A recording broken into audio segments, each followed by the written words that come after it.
Of all the great new Pixel 10 phones, the Pixel 10 Pro XL is my top pick thanks to its incredible display, longer battery life and increased storage capacity. It has all the amazing features you'll find on the Pixel 10 Pro but with more room to get things done and have fun. I see room for improvements, but the Pixel 10 Pro XL is the most satisfying, refined Android phone you can buy today. The Google Pixel 10 Pro XL is the Pixel phone to buy this year. The Pixel 10 Pro can match the Pro XL on the most important features, but the benefits of the larger display, along with a couple of features that are simply better on the XL device, make the Pixel 10 Pro XL my favorite of the new Pixel family, and the phone I would recommend first but not last. I feel confident recommending the Pixel 10 Pro XL above the rest and above any other Android phone you can buy right now because I spent the last year using the Pixel 9 Pro as my primary work phone.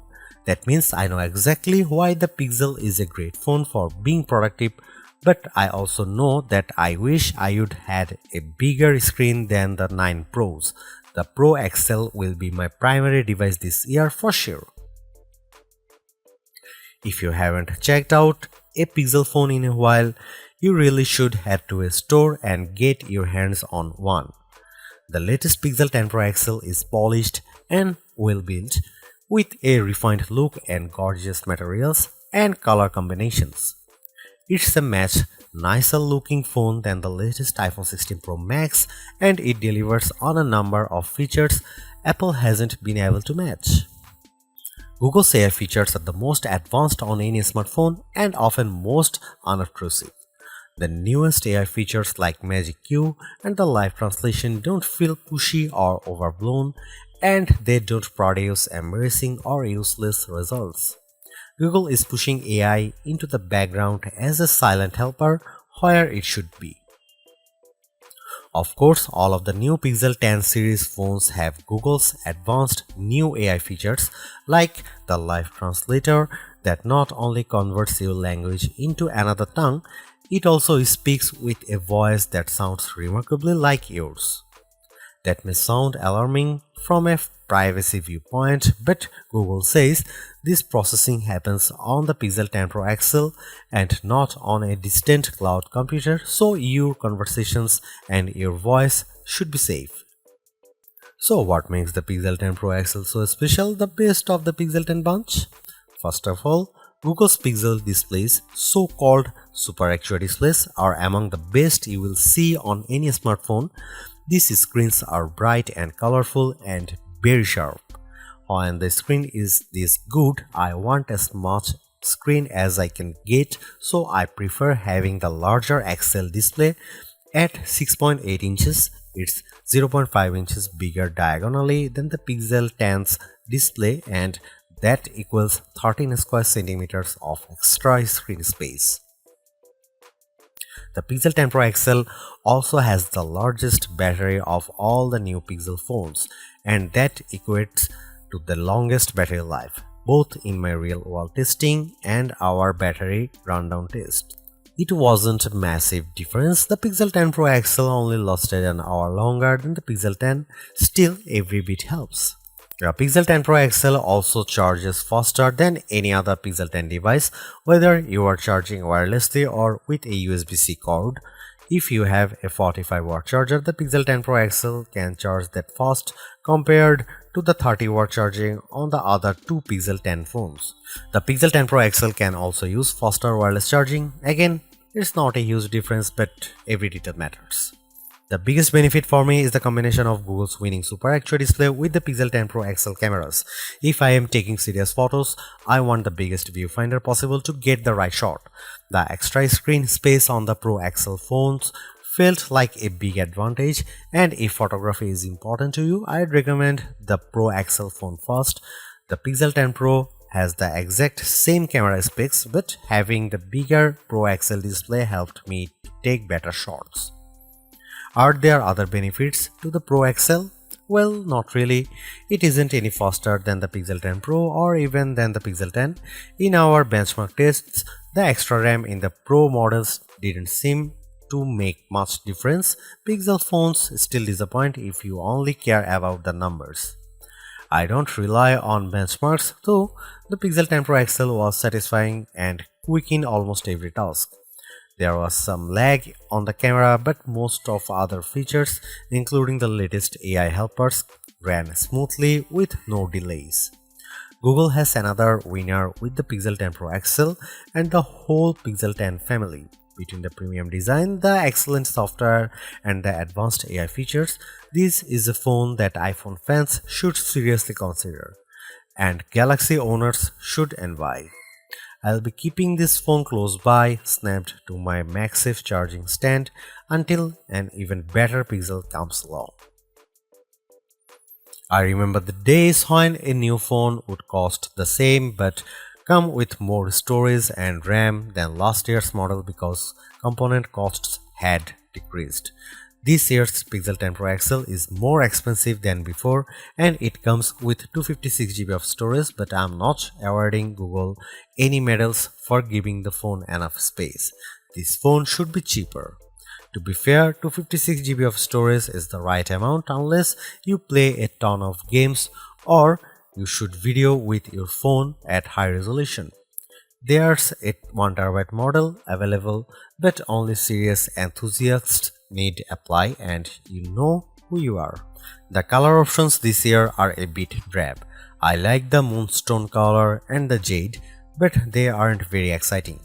My review unit is the porcelain white, which looks classy but a bit bland. Google also sent along a silicone case with magnets built in that matches the phone perfectly. If you want the 1TB storage option, it's only available in the black obsidian. The Google Pixel 10 Pro XL is the Pixel 10 Pro all blown up. It doesn't add any extra buttons or physical details. The two phones look identical, just at a different scale.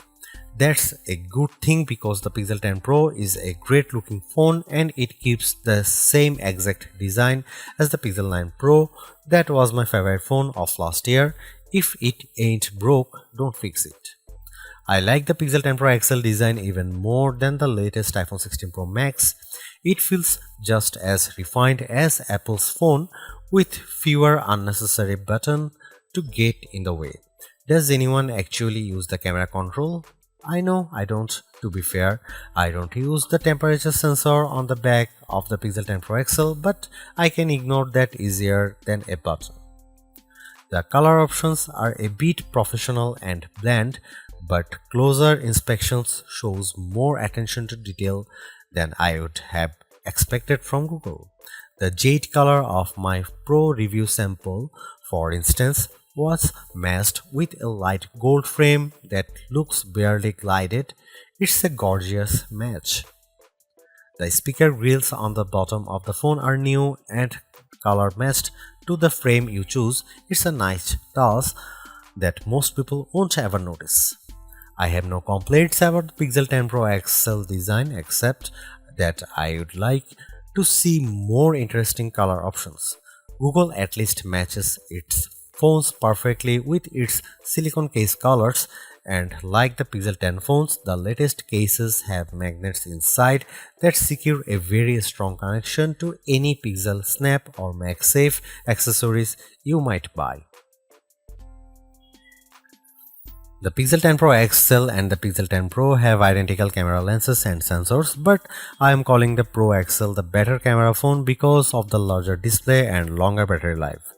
Both of those attributes are features that camera buyers look for, and they make a difference when shooting the pixels. The photos I got from the Pixel 10 Pro XL were fantastic, perhaps the best I have seen on any camera phone. The Pixel 10 Pro XL took photos with very accurate colors and plenty of details at every focal range. For night photography, it was no contest. The Pro XL took pics that looked like I had a professional flash gun attached, while the iPhone shots looked much darker and lacked focus. You can see plenty of AI help in the photos, but usually the results don't look fake or off-putting. The only downside to Pixel photography is Google's camera app. It's a nightmare. It's hard to use with settings that seem to conflict with each other. Adjust one setting like changing from 12 megapixel to 50 megapixel resolution, and a handful of other settings suddenly go dark without warning.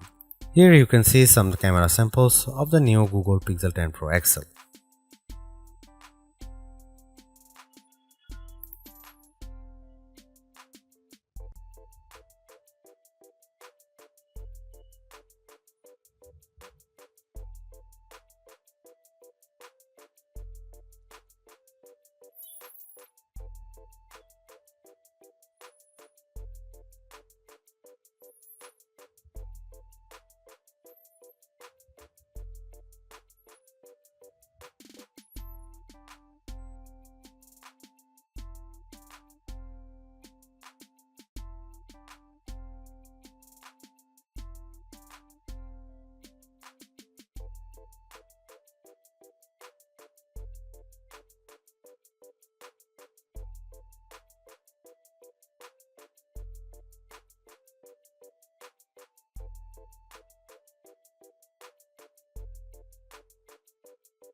Google's made a few but effective upgrades to the Pixel 10 Pro XL.